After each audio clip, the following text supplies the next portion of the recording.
Ni tarehe 12 ya mwezi Januari mwaka 2026. PMTV tumetia timu visiwani Pemba.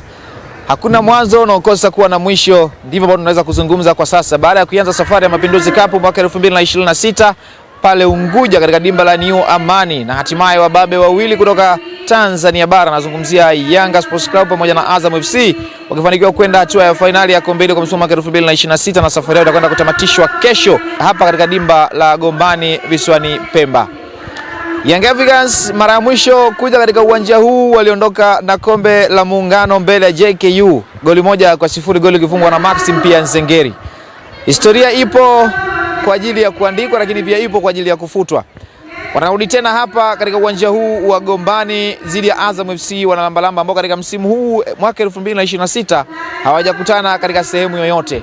Wanakutana katika fainali ya kombe la Mapinduzi. Young Africans ambao safari yao katika mashindano haya walianza dhidi ya KVZ pamoja na TRA, huku Azam FC wakianza safari yao dhidi ya Mlandege, Singida Black Stars pamoja na URA, na kucheza hatua ya nusu fainali dhidi ya Simba Sports Club, huku Young Africans wakicheza dhidi ya Singida Black Stars, na wote wakifanikiwa kwenda katika hatua ya fainali.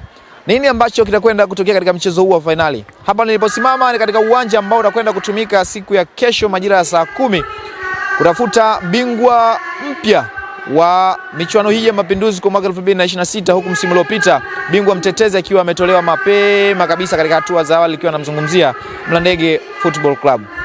Na hivi ndivyo ambavyo uwanja huu unaonekana kwa sasa baada ya kufanyiwa ukarabati mkubwa, na namna ambavyo unaweza ukajionea, unaweza ukajiuliza imekuwaje, lakini hivi ndivyo ambavyo uwekezaji mkubwa unafanywa katika sekta ya michezo hapa visiwani Zanzibar, lakini pia na shirikisho la mpira wa miguu hapa Zanzibar ZFF kuhakikisha kwamba anaendelea kuboresha miundombinu, kuhakikisha vijana wanacheza soka safi katika sehemu ambazo zitakuwa ni sahihi, na kuendelea kutengeneza timu zetu bora za taifa, lakini pia na vilabu.